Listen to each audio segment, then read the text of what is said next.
තෙරුවන් සරණයි පින්වතුනි. අද දින දේශනාව ඔබට විශේෂ වශයෙන්ම ඉදිරිපත් කරන්න බලාපොරොත්තු වන්නේ කම්පනය තුල අකම්පනය කියන මාතෘකාව ඔස්සේ. පින්වතුනි, කම්පනය අපේ ජීවිතයට ගොඩක් සමීප දෙයක්. කම්පනයට ලක් වෙනවා හා කම්පනය වී තිබෙනවා කියන වචන ටික අපිට පාවිච්චි වෙන හා නිතර ඇහෙන්න ලැබෙන දෙයක්. නමුත් මේ ගැන අපි විශේෂ ගවේෂණයක් අද දින තුලදී සිද්ධ කරමු. කම්පනය කියන්නේ මොකක්ද පින්වතුනි? කම්පනය කියන්නේ සිද්ධාන්තයකට මුහුණ දීම තුලින් සිතක ගොඩනැගෙන ස්වභාවයයි. සිද්ධාන්තයකට මුහුණ දීම තුලින් සිතක උපදින හෝ ගොඩනැගෙන ස්වභාවයට තමයි කම්පනය කියලා කියන්නේ. දැන් මෙතනදී පින්වතුනි ඊටාම වැදගත් වෙන්නේ වචන දෙකක් වෙන් කර තබා ගැනීමයි. සිද්ධාන්තය කියන්නේ එකක්, කම්පනය කියන්නේ තව එකක්. හැබැයි මේ වචන දෙක එකට බද්ධ වෙලා තියෙන හින්දා පින්වතුනි අපිට බොහෝ වෙලාවට තේරෙන්නේ කම්පනයක් හටගත්තම ඒ කම්පනය තුළ අපි දක්වන ප්‍රතිචාරය පමණයි. නමුත් මේ ප්‍රතිචාරය ගැන සෙවිල්ලෙන් සිටින අපට සිද්ධාන්තයක් නිසා කම්පනයක් ඇති වී තිබෙන බව මොහොතකට අමතක වෙන්න පුළුවන්. ඒ නිසාම මේ ප්‍රතිචාර වලට තව ප්‍රතිචාර හා එම ප්‍රතිචාර වලට තව ප්‍රතිචාර විදිහට අපි එකින් එකට ගැට ගසාගෙන බද්ධ වෙවි සිද්ධාන්ත මාලාවක දුවනවා. සිද්ධාන්තය මොකක්ද කියලා කම්පනයක් තුල දුවනවා. නමුත් සිද්ධාන්තය කුමක්ද කියලා හරියට වටහා නොගෙන. ඉතින් ඔක්කොටම ඉස්සෙල්ලා පින්වතුනි මම කැමති ඔබේ මේ ධර්ම ගවේෂණයට ඉදිරිපත් කරන්න කම්පනය කියන්නේ මොකක්ද කියලාත් සිද්ධාන්තය තේරුම්ගෙන සිද්ධාන්තය කියන්නේ මොකක්ද කියලා නිවැරදි ආකාරයෙන් මේ ධර්ම ගවේෂණය විදර්ශනාව කරගෙන යන ආකාරය ඔබට පැහැදිලි කරන්න මේ දේශනාව ඉදිරිපත් කරන්න බලාපොරොත්තු වෙනවා. පින්වතුනි, මේ වචන දෙකෙන් පළවෙනි වචනය මම තෝරගන්නවා.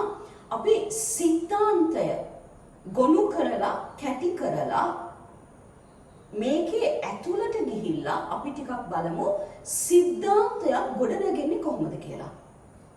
සිද්ධාන්තයක් ගොඩනගන්නේ පින්වතුනි මෙන්න මේ ආකාර තුනයි තියෙන්නේ. මේ තුනට පමණයි මේ ඕනම සිද්ධාන්තයක් ජීවිතයේ වෙන ඕනම සිද්ධාන්තයක් ගත්තොත් පින්වතුනි මේ තුන් ආකාරයට විතරයි සිද්ධාන්ත ගොඩනගන්නේ.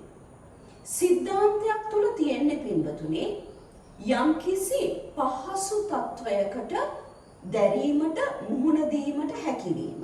යම්කිසි සිද්ධාන්තයක් වුණාම දැරීමට හැකි පහසුවෙන් දැරීමට හැකි සිද්ධාන්තයක් වෙනවා. එහෙමත් නැත්නම් මේකේ අනිත් පැත්ත අන්තයේ තියෙන්නේ දැරීමට අපහසු සිද්ධාන්තයක්. එක්ක දැරීමට පහසු සිද්ධාන්තයක් නැත්නම් දැරීමට අපහසු සිද්ධාන්තයක්. ඔය දෙක අතරට මධ්‍යස්ථ වශයෙන් එනවා පින්වතුනි දැරීමට මධ්‍යස්ථ භාවයෙන් තිබෙන සිද්ධාන්ත එනවා. එතකොට මේ දේශනාවේදී පළවෙනි කොටසේ පින්වතුනි මම ඔබට ඉදිරිපත් කරන්නම් දැරීමට පහසු සිද්ධාන්ත හා දැරීමට අපහසු සිද්ධාන්ත ඔස්සේ අපේ සිත ක්‍රියාත්මක වෙන්නේ කොහොමද කියලා. ඉන් පස්සේ අපි ගවේෂණයේ යෙදෙමු පින්වතුනි මධ්‍යස්ථ භාවයෙන් සිත ක්‍රියාත්මක කරගෙන යෑමේදී එතනදී කුමක්ද වෙන්නේ කියලා ඉන් පස්සේ අපි ගවේෂණයට යොමු කරමු. මේ විදර්ශනාව තුළදී පින්වතුනි බලන්න සිද්ධාන්තයක් යම්කිසි ජීවිතයේ සිද්ධාන්තයක් වුණාම ඒ සිද්ධාන්තය දැරීමට පහසු සිද්ධාන්තයක් නම් දැරීමට ආස සිද්ධාන්තයක් නම් එය තුළ ඔබ ඉමහත් ප්‍රීතියට පත් වෙනවා නම් එය තුල විශාල සතුටක් අත්විඳිනවා නම් ඒ සිද්ධාන්තය තුල ක්‍රියාත්මක වෙන්නේ පින්වතුනි දැරීමට පහසුවෙන් ක්‍රියාත්මක වෙවි මේ සිත තුල ගොඩනැගීමක් සිද්ධ වෙනවා. සිත ගොඩනැගෙන්නෙම පින්වතුනි ගොඩනැගෙන්නේ ඇලීමක් සහිතව. මේ ඇලීමක් සහිතව ගොඩනැගෙන සිත පහසුවෙන් ක්‍රියාත්මක වන සිද්ධාන්තවලට නැවත ඇලෙනවා. එතකොට මේ ඇලීම තුලින් ඒ සිද්ධාන්තයට අපි ඇලෙන්න පටන් ගන්නවා. එයත් ඇත්තටම බැලුවොත් එක්තරා විදිහක කම්පනයක්. හැබැයි හොඳ කම්පනයක්. මේ හොඳ කම්පනය නිසාම ඇලීම නිසාම එම කම්පනය අපි ඉතා පහසුවෙන් දරා ගන්නට නොදැනුවත්ම දරා ගන්නට සිත සූදානම් සිත ආස කරනවා එයට වටිනාකම් දිදී එම සිද්ධාතියට ඇලීමේ සිද්ධාතියට සිද්ධාන්තවලට වටිනාකම් දිදී එම කම්පනයටම අපි වටිනාකම් දෙනවා. අපි හැම වෙලාවෙම හිතන්නේ පින්වතුනි මේ කම්පනය කියන්නේ නොසුදුසු දෙයක්, දැරීමට අපහසු දෙයක් පමණයි කියලා. නමුත් කම්පනයේ ස්වභාව තුනක් තියෙනවා. ඒ ස්වභාව තුනේ එක් කොටසක් තමයි මේ සිද්ධාන්තයකට ඇලීම තුල පහසුවෙන් දැරීමට ඒ කම්පනය තුල අපි ආස්වාදයක් විඳිනවා. ඒ ආසාව, ඒ ආස්වාදය ගොඩනගාගෙන තබා ගන්නේම අර සිතට ආව කම්පනය ඇලීමක් බවට පත් කරගෙන එම ඇලීම තුල අපි ජීවිතය ගොඩනගනවා පින්වතුනි. එම ජීවිතය ගොඩනගාගෙන යෑමේදී මෙම ඇලීමට අපි පුරුදු වෙනවා. මේ ඇලීම තුල අපි ජීවත් වෙනවා. මේ ඇලීම කම්පනයක් ලෙස අපේ ජීවිතයේ කොටසක්ම බවට පත් වෙනවා. කොච්චර කොටසක් බවට පත් වෙනවද කිව්වොත් එහෙම નિરાයාස ප්‍රීතියක් විඳින්මින් එම කම්පනයට අපි ඇබ්බැහියක් පවතිනවා සිත තුළ. එතකොට මෙවන් සිද්ධාන්ත මාලාවකට අපි හුරු පුරුදු වෙනවා. ඇත්තටම කියනවා නම් පින්වතුනි මෙම සිද්ධාන්ත මාලාවේ තියෙන ඇලීම නිසාම ආශාව නිසාම ඒ දෙන වටිනාකමේ තියෙන ගැඹුර නිසාම දෙන වටිනාකමේ තියෙන ඉහළ යෑම නිසාම මොකද්ද වෙන්නේ පින්වතුනි මේ සිතට අපි හරීම ආස කරනවා. ඒ කම්පනයට ආස කරනවා. හැබැයි වෙන්නේ මොකද්ද? එම කම්පනයට දෙන වටිනාකමේ ඉහළ යෑම සමග එම ඇලීමට තිබෙන ඉහළ යෑම සමගම පින්වතුනි මොකක් හරි තව જાතියේ සිද්ධාන්තයක් වෙලා එම සිද්ධාන්තය අපිට අපහසු සිද්ධාන්තයක් වුණොත් දරා ගැනීමට අපහසු සිද්ධාන්තයක් වෙච්ච ගමන් පින්වතුනි එය තුල නිර්මාණය වෙනවා ඊටාම අපහසු දැරීමට අපහසු ගැටීමේ සිත් නිර්මාණය වෙන්න පටන් ගන්නවා. අර ඇලීමට දුන් වටිනාකම නිසාම එම ඇලීමේ කම්පාවට දුන් වටිනාකම නිසාම පින්වතුනි ඒකේ දෙවෙනි වේශය ලෙස දැරීමට අපහසුම සිත් නිර්මාණය වෙන්න පටන් ගන්නවා. එතකොට පින්වතුනි ජීවිතයේ අපි සිද්ධාන්ත තුල ඇලීමට ලක් වෙනවා නම් එම ඇලීම ආසාවෙන් වැළඳ ගන්නවා නම් මේ ආසාවෙන් වැළඳ ගියාම මොකද වෙන්නේ? නොදැනුවත්ව අපි එම ඇලීමට පුරුදු වෙනවා. හැබැයි එම ඇලීමට කොච්චර පුරුදු වෙනවද කිව්වොත් පින්වතුනි එම ඇලීම නිසාම හේතුඵලයක් විදිහට එම සිද්ධාන්තය වෙනස් වෙච්ච ගමන් එම සිද්ධාන්තයේ නව මුහුණුවරක් ගත්ත ගමන් මොකද වෙන්නේ පින්වතුනි? අපි විශාල ගැටීමකට අපේ සිත යොමු වෙනවා. දැන් මේ ගැටීම තුල නැවත කම්පනයකට අපිපත් වෙනවා. මෙන්න මේ ගැටීමේ කම්පනය නම් පින්වතුනි අපි හොඳට ජීවිතේ හඳුනනවා. ඇලීමේ කම්පනය තමයි අපි හඳුනන්නේ නැත්තේ. නමුත් ගැටීමේ කම්පනය කියන්නේ අපිට සුලභ දෙයක්. දකින්න සුලභ දෙයක්. යම්කිසි දෙයක ගැටෙන්න එම ගැටීම තුලින් නිර්මාණය වෙන කම්පනය අපේ ජීවිත තුල අපිට අත්දකින්න පුළුවන්. හැබැයි ඒ ගැටීමේ අනිත් පැත්ත බැලුවොත් එහෙම එම කාසියේම අපි අනිත් පැත්ත හරවලා බැලුවොත් එතන තියෙන්නේ විශාල වශයෙන් ඇලුණු තැනක්. විශාල වශයෙන් වටිනාකම දුන්න තැනක්. විශාල වශයෙන් ලෝකයක් නිර්මාණය කරගෙන ගිය තැනක්. එම ලෝකය තුල ඇති ඇලීම දරන්න සිද්ධාන්තයක් වෙච්ච ගමන් දරන්න අපහසු වෙච්ච ගමන් දරන්න අපහසු සිද්ධාන්තයක් වෙච්ච ගමන් මොකද වෙන්නේ? ඒ සිද්ධාන්තය තුලම අපි විශාල කලබීමකට ගැටීමකට පත් වෙන පටන් ගන්නවා. මේ ඔක්කොම වෙන්නේ පින්වතුනි සිතක් ඇතුලේ. සිතක් ඇතුලේ වෙන පරිවර්තන මාලාවක්. මේ සිතක් ඇතුලේ වෙන පරිවර්තන මාලාවේ අනිත් ස්වභාවය සිද්ධාන්තය එලෙසින්ම තියෙනවා.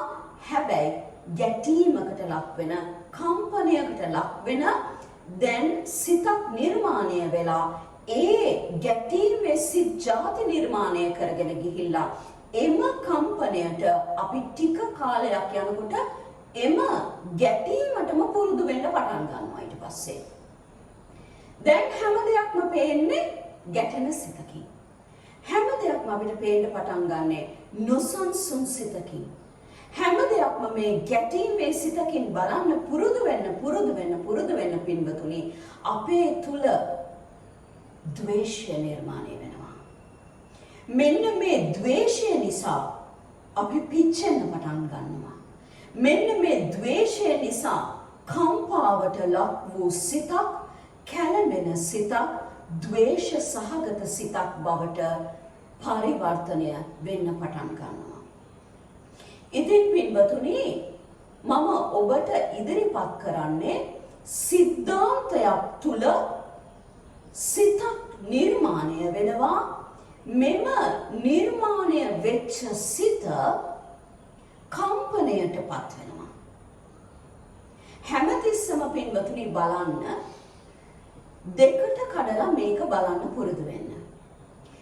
එළියෙන් වෙන සිද්ධාන්තෙට අපි ඇතුලෙන් කම්පනයටපත් වෙන්නේ. එළියෙන් වෙන සිද්ධාන්ත මාලාවක් තියෙනවා නම් මේ ඇලීම ඇති වෙන්නේ අපේ සිත ඇතුලේ. අපි කම්පනයටපත් වෙන්නේ සිත තුලයි. එළිය කම්පනයක් නැහැ. එළියේ තියෙන්නේ සිද්ධාන්තයක් පමණයි. ඒ සිද්ධාන්තයට කම්පනයට ලක් වෙන්නේ සිතකින් තව සිතක් ගොඩනගමින් එම ප්‍රවෘත්තිය අරගෙන සිද්ධාන්තයට මූලික වෙච්ච දේ අරගෙන මෙතනින් අපි කම්පනය නැමැති සිතක් නිර්මාණය කරගන්නවා. ගොඩනගා ගන්නවා. මේ කම්පනයට ලක් වෙච්ච සිත තුළ පහසුවෙන් දරන දේවල් වලට ඇලි කම්පනයටපත් වෙනවා. අපහසුවෙන් දැරීමට වෙන සිද්ධාන්තයක් විදිහට අපි ගන්නෙ නෑ. එම සිද්ධාන්තය තුළ අපි අපහසුතාවයකට ලක් වෙලා එම අපහසුතාවය තුළ අපි ගැටීමකට හා ද්වේෂයකට පත්වෙවි. එම ද්වේෂයම කම්පා සහගත ද්වේෂ නිර්මාණයකට අපි පත් වෙනවා. එතකොට පින්වතුනි ඔබට මම ගවේෂණය කරන්න නැත්නම් විදර්ශනාවට යොමු කරන්න කියන්නේ පෙන්눔 කරලා දෙන්නේ පින්වතුනි එළියෙන් වෙන සිද්ධාන්තයක් මගේ කරගන්න ආකාරයයි. සිත තුලිනුයි මේ මගේ කරගන්නේ. සිත තුලින් මගේ කරගෙන එක්කෝ කම්පාවකට ලක් වෙනවා ඇලීමකින් පහසු දේවල් වලට නැත්නම් මේ මගේ කරගෙන සිද්ධාන්තයකට කම්පා වෙලා ඇලීමකට ලක් වූ දෙයම ඊට පස්සේ ගැටීමට ලක් වෙවි එම කම්පාවට අපිපත් වෙනවා.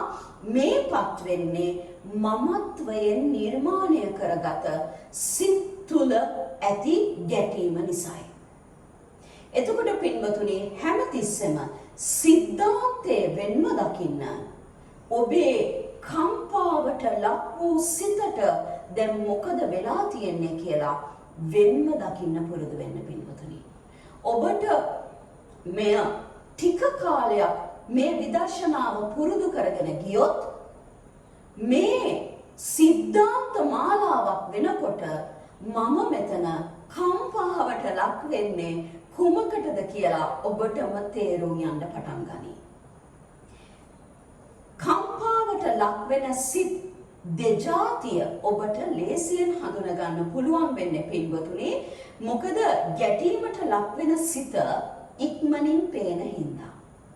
නමුත් ඇලීමට ලක් වෙන සිත, ඔබේම ඇලීමට ලක් වෙන සිත පොඩ්ඩක් හඳුන ගන්න අපහසුයි.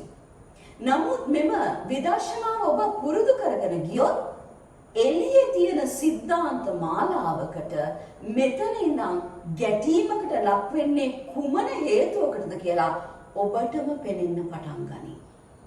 එළියේ වෙන සිද්ධාන්ත මාලාවක් මෙච්චර ඇලීමකින් කම්පාවකට ලක් වෙලා මමත්වයෙන් මේ සිද්ධාන්ත මාලාව අල්ලගෙන මගේ කරගෙන ආශාවන් විඳ විඳ එයට වටිනාකම් නැවත දිදී එම ඇලීම නඩත්තු කරන ආකාරය ඔබට ලස්සනට පෙනේ පින්වතුනි. දෙජාතියෙන් ඔබ කම්පාවට පත් වෙන්නේ කොහොමද කියලා අන්න ඒ විදිහට ඔබට මේ විදර්ශනාව කරගෙන යන්න පුළුවන් වෙයි. දැන් මම මධ්‍යස්ථ සිත ගැන මධ්‍යස්ථ භාවයට පත් වෙන්නේ කොහොමද කියලා තවමත් කතා කරේ නැහැ පින්වතුනි මේ දේශනාව තුලදී. දැන් ඒට ඉස්සෙල්ලා ඔබට මම ඉදිරිපත් කරන්නම් පින්වතුනි මෙම කම්පාවට ලක් වෙච්ච සිත් ಜಾති දෙක මේ කම්පාව තුල තිබෙන්නේ කුමක්ද කියලා. ඉස්සෙල්ලා විස්තර කරේ සිද්ධාන්තයක් තුල කම්පාවට පත්වීමයි. සිද්ධාන්තය කියන්නේ මොකක්ද කියන එකයි කම්පාවට පත් වෙන්නේ කොහොමද කියන එකයි. දැන් අපි බලමු පින්වතුනි මෙම කම්පාවට ලක් වෙන සිතට කුමක්ද වෙන්නේ කියලා. කම්පාවට ලක් වෙන සිතට ඇත්තම සිත ඇතුලෙන් අපි මේ කම්පනය අකම්පනය කරගන්නේ කොහොමද කියලා පොඩ්ඩක් බලමු. මේ කම්පාවට ලක් වූ සිතක් කියන්නේම පින්වතුනි යම් කිසි වෙනසකට ඇති අකමැත්තයි. කම්පාවක් හටගන්නවා කියන්නේ යම් කිසි ලෝකයක් ඔබ සිත තුළින් නිර්මාණය කරගෙන ගිහින් තියෙනවා. මේක තමයි ඔබේ පුංචි ලෝකය. සිත ඇතුලේ තිබෙන පුංචි ලෝකය මෙන්න මේකයි. මෙන්න මේ ලෝකය වෙනස් වෙනවට පින්වතුනි අපි කැමති නැහැ. මෙන්න මේ ලෝකය වෙනස් වෙන්න පටන් ගත්ත ගමන්ම මොකද වෙන්නේ? කම්පාවට ලක් වෙනවා. මෙන්න මේ වෙනසට අපි මුහුණ දෙන්න තිබෙන අකමැත්ත නිසාම පරිවර්තනයකට මේ ලෝකේ පරිවර්තනය වෙනවට මේ හිත තුල තිබෙන ලෝකය මම මේ කියන්නේ එළියේ තිබෙන අතිදැවැන්ත ලෝකයක් ගැන නෙමෙයි. මම මේ කියන්නේ සිත නැමැති ලෝකය වෙනස් වෙනවට අපි මේ ලෝකයට දුන් වටිනාකම් ටික වෙනස් වෙනවට අකමැති. පරිවර්තනය වෙනවට අකමැති. මේ පරිවර්තනය අපිට දරා ගන්න බැරි වෙනවා පින්වතුනි. මේ වෙනස අපිට දරා ගන්න බැරි වෙනවා. මේ වෙනස දරා ගන්න බැරි හේතුවෙන් මේ පරිවර්තනය දරා ගන්න බැරි හේතුවෙන් මේ පුංචි ලෝකය පින්වතුනි බිඳ වැටෙන්න පටන් ගන්නවා. එම බිඳ වැටීමම තමයි පින්වතුනි අපිව කම්පාවට ලක් කරන්නේ. එම බිඳ වැටීම දරා ගන්න බැරි තැන විශාල කම්පාවකට ලක් වෙන්න පටන් ගන්නවා. එම කම්පාව දැරීමට ඉතාම අපහසු තත්ත්වවලට අපිව ජීවිතයේ යොමු කරනවා. මේ ලෝකය බිඳ වැටෙන්න දෙදරන්න මේ පුංචි ලෝකය හිත තුල තියෙන පුංචි ලෝකය කියලා ගත්තට පින්වතුනි මේ තමයි අපේ දැවැන්තම පරිවර්තනය. මේ දැවැන්ත පරිවර්තනයේ මූණ දෙන්න කෙසේවත් අපිට බැරි වෙනවා. මෙම දැවැන්ත වෙනසට මුහුණ දෙන්නට අපි බැරි වෙන මොහොතක් පාසා විශාල කම්පනයකට ලක් වෙනවා. දැන් මේ විශාල කම්පනය තුල කුමක්ද වෙන්නේ කියලා අපි පොඩ්ඩක් විදර්ශනා සහගතව බලමු. මේ වෙනස ලෝකය බිඳ වැටෙනකොට වෙනසකට ලක් වෙනකොට පරිවර්තනය දරා ගන්න බැරි වෙනකොට පින්වතුනි පළවෙනියෙන්ම වෙන්නේ මෙම ඉස්සලම කරන්න ඕනේ. පළවෙනියෙන්ම කරන්න ඕනේ. ඒ කියන්නේ මම මේ දැන් කතා කරන්නේ කම්පනයට ලක් වූ සිතක් අකම්පනය කරගන්නේ කෙසේද කියන දේ ඔස්සේ. කම්පනයට ලක් වූ සිතක් කම්පනයට ලක් වූ ලෝකයක් වෙනස දරා ගන්න බැරි පරිවර්තනය දරා ගන්න බැරි අකම්පනයට පත් කරගන්නේ කොහොමද? මේ කම්පනයම පින්වතුනි අපි අකම්පනයට පත් කරගන්නේ කොහොමද කියලා. මෙයට ඉස්සෙල්ලම අපි තේරුම් ගත යුතුම කාරණා කීපයක් තියෙනවා. ඒකෙන් පින්වතුනි පළවෙනියෙන්ම තෝරගන්න අවශ්‍ය වෙන්නේ කම්පාවට ලක් වූ ලෝකය මේ වෙනසට මුහුණ දිය යුතුයි කියන දෙයට අපි එළඹිය යුතුයි. මේ ලෝකය දෙදරනවා සිත තුළ ගොඩනගාගෙන මමත්වයෙන් අපි මගේ කරගෙන මේ මගේ පුංචි ලෝකය කියලා අල්ලගෙන හිටපු දෙයට මුණ දෙන්න ඉස්සෙල්ලම අපි නිර්භීත විය යුතුයි. ධෛර්යයක් තිබිය යුතුයි. මේ මගේ පුංචි ලෝකය දෙදරනවා කියන දෙයට පළවෙනියෙන්ම අපි මුහුණ දිය යුතුයි. ඒ තමයි කරන්න ඕන පළවෙනි දේ පින්වතුනි. ඉන්පස්සේ කරන්න ඕන දෙවනි දේ තමයි පින්වතුනි මේ දෙදරන ලෝකය දැන් වෙනසකට හා පරිවර්තනයට ලක් වෙනවායි කියලා පිළිගන්න අවශ්‍යයි. මෙම පිළිගැනීම කරගන්නේ නැතුව ඉන්න තාක් කල් පින්වත්තුනි කාලය නිකන් යනවා විතරයි. දුක කියන දේ ඔබේ ජීවිතයට ළඟා වෙනවා විතරයි පින්වතුනි.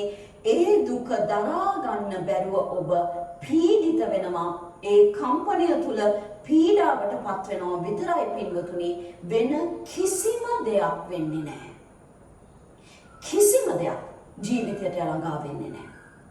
ඒ ජීවිතයට ළඟා වෙන්නේ නැති නිසාම මොකද වෙන්නේ පින්වතුනි? මේ කම්පනය දරා ගන්න බැරි කම්පනයක් වෙනවා.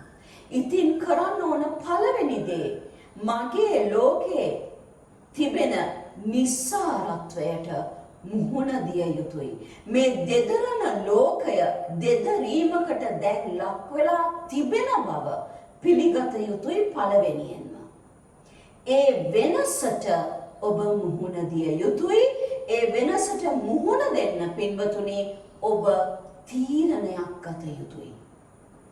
මෙම වෙනසට මුහුණ දෙනකොට පින්වතුනි එම වෙනස හරියට දකින්න මොකද වෙන්නේ?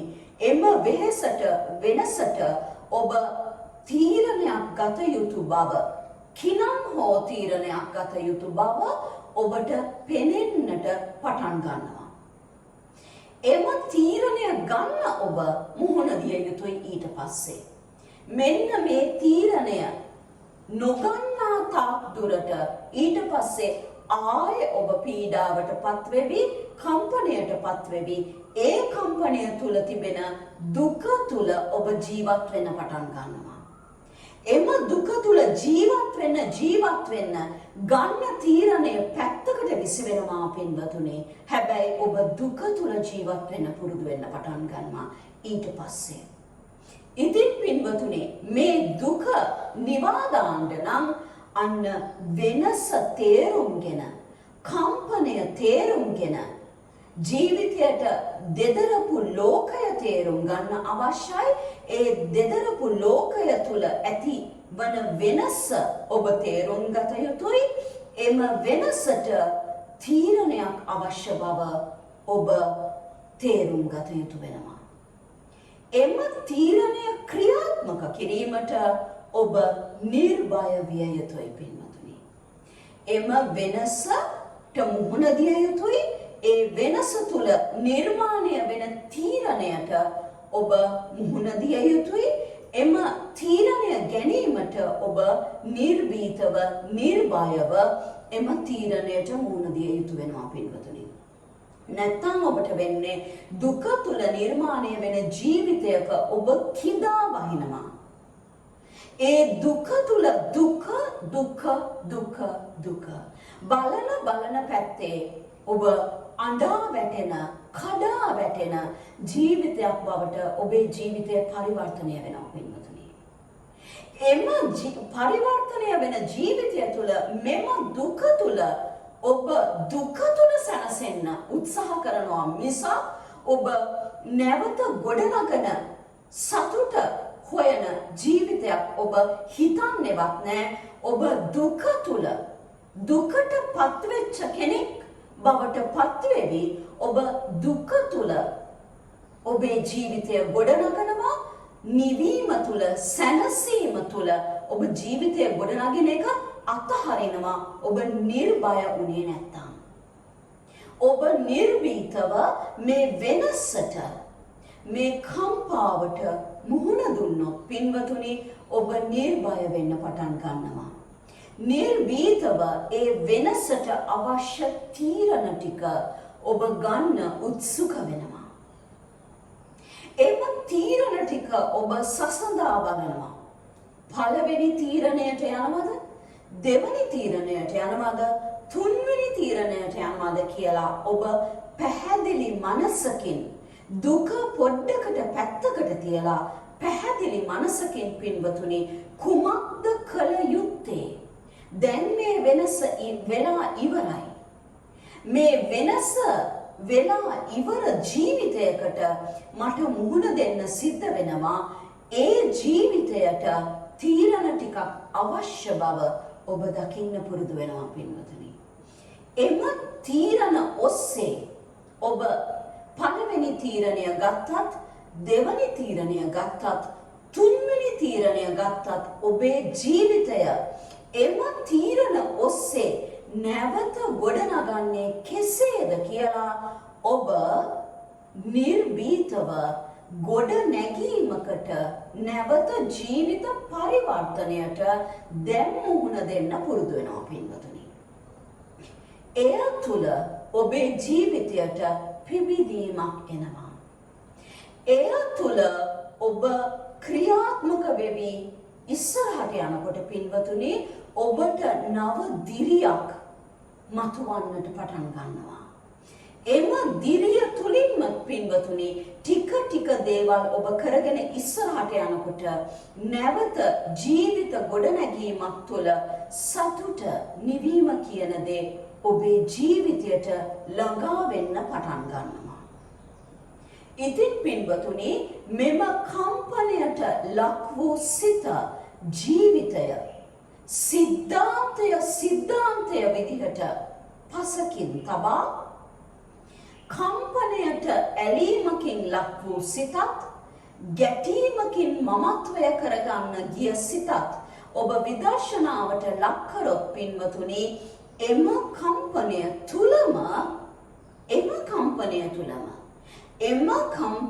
තුලම පින්වතුනි ඔබට අකම්පනයට ලක් වෙන්න හැකියාව ලැබෙනවා. මෙන්න මේ විදිහට ඔබේ පුංචි ලෝකයේ දෙදරුවේ කොහොමද කියලා මුහුණ දෙන්න පුළුවන් වුණොත් ඒ ලෙසින්ම පින්වතුනි එම මුහුණ දීම තුලින් වෙනසකට ලක්වුණු දෙයට ඔබට මුහුණ දෙන්න පුළුවන් වුණොත් එම වෙනසට ගත යුතු තීරණ මාලාව ඔබ තීරණයක් ගත්තොත් නිර්භය වුණොත් ඔබේ ජීවිතය ඔබට නැවත ගොඩනගා ගන්න පහසුවෙන්ම පුළුවන් වෙනවා. එම ගොඩනැගීම තුල පින්වතුනි නිර්භය වෙන්න ඔබ ඉදිරියට අඩියක් තියනවා. එම අඩිය තුලින් ඔබ තව පියවරක් තබන්න උත්සුක වෙනවා. එම පියවර තබනකොට ඔබට නැවත දිරියක් ශක්තියක් ගොඩනැගෙනවා. තව පියවරක් ඉදිරියට තබන්න ඔබට හැකියාව ලැබෙනවා. මෙන්න මේ විදිහට පින්වතුනි නව මුහුණුවරකින් ඔබේ ජීවිතය නව දැක්මකින් ඔබට ඉදිරියට ගෙන යන්න පහසු වෙනවා. පළමු පියවර අපහසු වුණාට පින්වතුනි නිර්භයව ජීවිතයට මුහුණ දෙනකොට නැවත තීරණ ගැන සිතා බලා එම තීරණ නිවැරදි ආකාරයෙන් අරගෙන ක්‍රියාත්මක කරනකොට එම තීරණ තුල තිබෙන සත්‍යතාවය තුල ඔබ ගොඩනැගෙනවා පින්වතුනි. එම සත්‍යතාවයම ඔබව දිරිගන්නනවා, ඔබව නියම නිසි මාර්ගයට යොමු කරනවා. සත්‍යතාවය තුල ජීවත් වෙන්න පුරුදු වන්න පින්වතුනි. මොකද ඔබේ ජීවිතයේ මාර්ගදර්ශනය දෙන්නේ මෙම සත්‍යතාවයම තමයි. ආර්ය අෂ්ටාංගික මාර්ගයේ වඩනමයි කියන්නේ පින්වතුනි පුදුමාකාර සත්‍යතාවයක් තුල ජීවිතය ගොඩනගා ගැනීමක්. මෙම සත්‍යතාවයම ඔබව දිරිමත් කරයි, ඔබව නිවයි යම් කිසි දවසක. මෙච්චර වෙලා මම කතා කරේ පින්වතුනි සිද්ධාන්තයක් වෙනකොට මෙම සිද්ධාන්තය තුල කම්පනයට ලක් වූ සිතක් මගේ කරගෙන ඇලීමකට ලක් වෙන ක්‍රමවේදයයි කම්පනය තුල ගැටීමට ලක් වෙන ක්‍රමවේදයයි. මේ දේ ඔබට ඊටාම ගැඹුරෙන් සත්‍යතාවය තුල ඔබේ සිත විදර්ශනාවට ගවේෂණයට ලක් කරගෙන ගියොත් පින්වතුනි සෝතාපන්න ඵලයේ සිට අනාගාමී ඵලයට පත්වෙන තෙක්ම ඔබට මේ විදර්ශනාව මේ විදිහටම කරන්න පුළුවන්. ජීවිතයේ එන විවිධාකාර සිද්ධාන්ත තුල ඔබේ කම්පනය සිත තුල නිර්මාණය වෙන ආකාරය දැක්කොත් සෝතාපන්න ඵලයේ සිට අනාගාමී ඵලයට පත්වෙන තෙක්ම මේ විදර්ශනාව මේ ලෙසින්ම කරන්න පුළුවන්.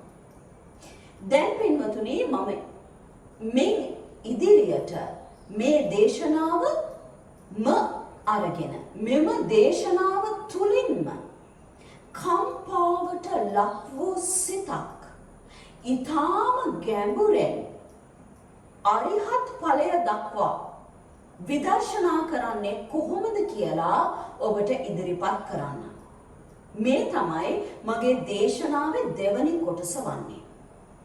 මෙම සිද්ධාන්තයෙන්ම අරගෙන ජීවිතය ඔබ ලක් වූ කම්පාවම අරගෙන පින්වතුනි මෙම කම්පාව තුලින්ම ඔබ සසර දුකම නිවාගන්නේ කොහොමද කියලා මේ දේශනාව තුලින්ම මම ඉදිරිපත් කරන්න. මේක ගැඹුරු විදර්ශනාවක්, ගැඹුරු ගවේෂණයක්.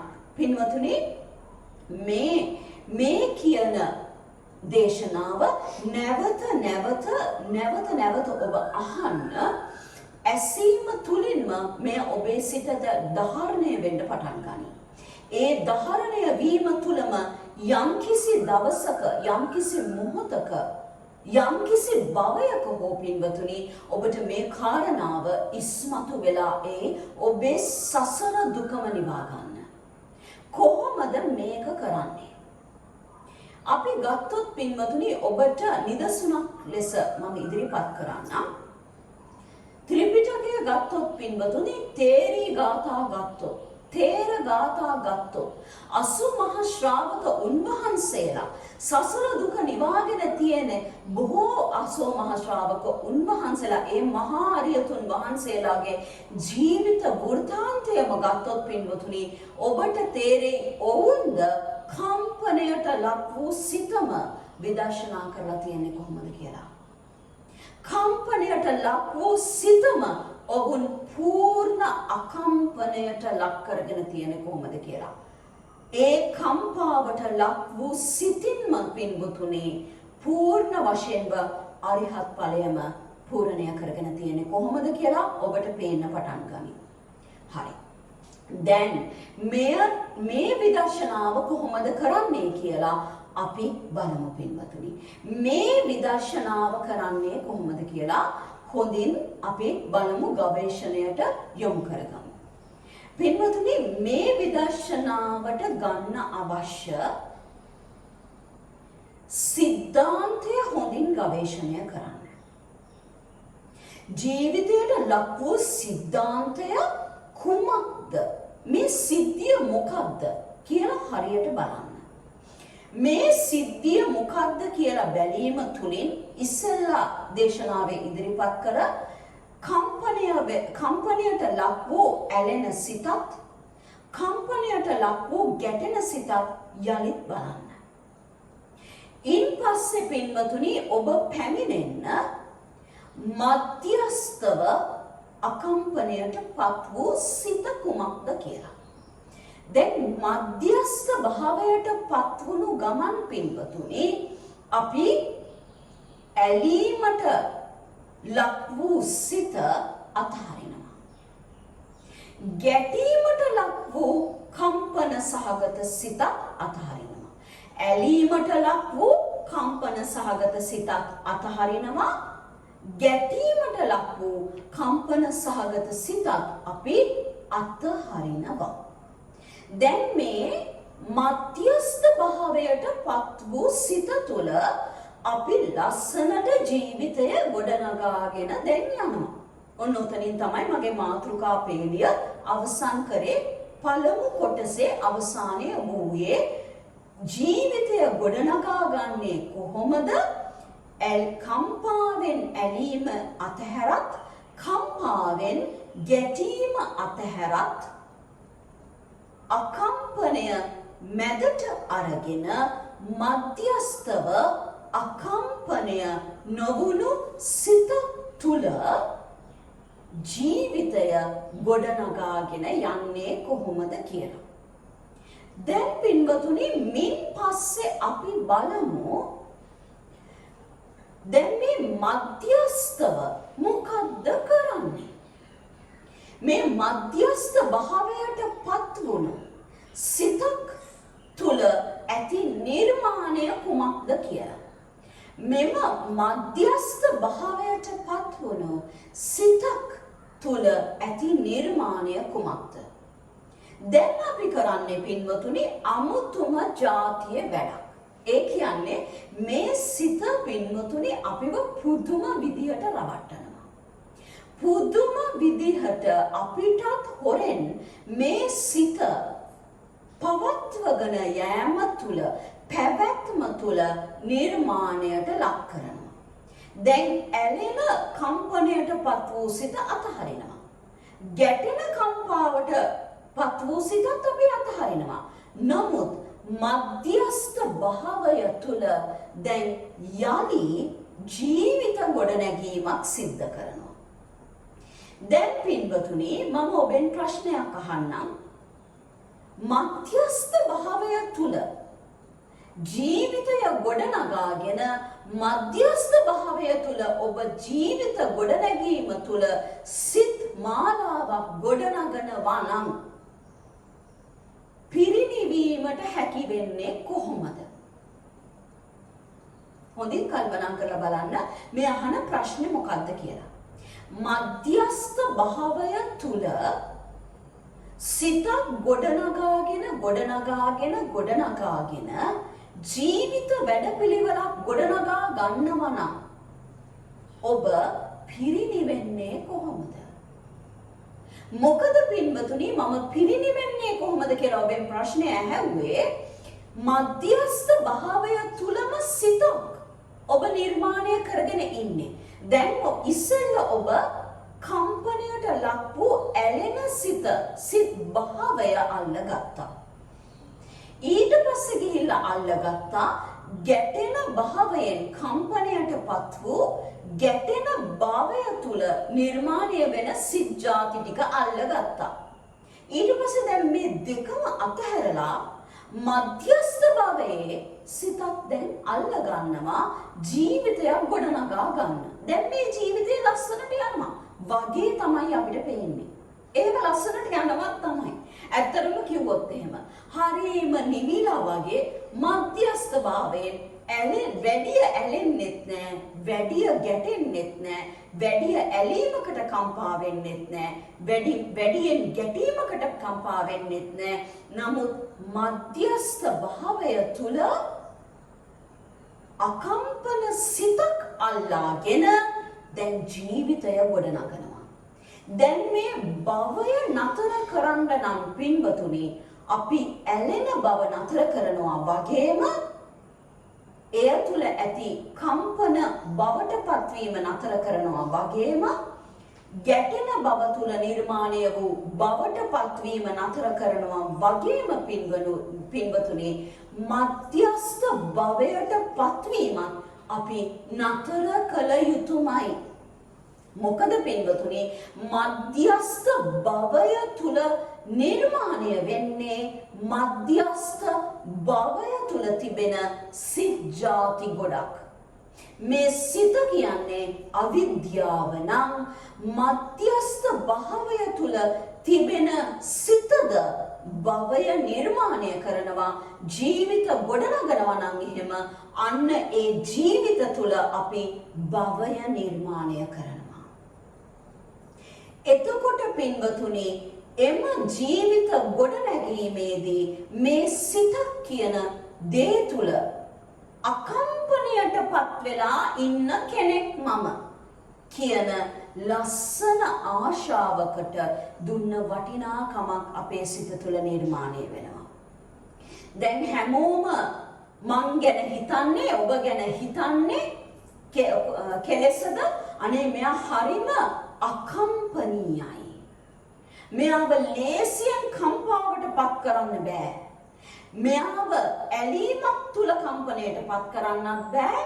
මෙයාව ගැටීමක් තුල කම්පණයට පත් කරන්නත් බෑ. මෙයා අකම්පනීය පුද්ගලයෙක් බවට දැන්පත් වෙලා තියෙනවා. හැබැයි සසර දුක නිවාගෙන නෑ පින්තුනි. සසර දුක නිවා ගන්න නම් ඔය කියන අකම්පනීය පුද්ගලයාවත් ඔබ අතහරිය යුතුයි. ඔය කියන අකම්පනීය සිත් ಜಾතිත් ඔබ අතහැරිය යුතුයි. ඔය කියන මධ්‍යස්ථ භාවයට පත් වූ මාන්‍ය නිර්මාණය වෙන සිත් ಜಾතිත් ඔබ අතහැරිය යුතුයි. දැන් ඊටා තියුණු ගවේෂණයකට ඔබ යොමු වෙන්නේ පින්වතුනි. මේ තියුණු ගවේෂණය නම් මොකක්ද? අකම්පනීය සිතක් නිර්මාණය කරගෙන ගිහින් අකම්පනීය පුද්ගලයෙක් බවට ඔබ දෙන වටිනාකම ජීවිත ආසාව ඔබ අතහැරිය යුතුයි. මොකද මෙතන තියෙන්නේ පින්වතුනි අමුතුම જાතියේ හැංගිලා යට ගිහිල්ලා තිබෙන ජීවිත ආසාවක්. මොකද්ද මේ ජීවිත ආසාව? අකම්පනීය පුද්ගලයෙක් බවට මම පත්වීම හා ලෝකයා මාව අකම්පනීය පුද්ගලයෙක් බවට කරන වර්ණනාව තුළ භවයක් නිර්මාණය කරගෙන නැවත ජීවිත නිර්මාණයක් තුළ ජීවත් වෙන්න හදන එක ඔබ දකින්න ඕනේ පින්වතුනි ජීවිත ආසාවක් කියලා.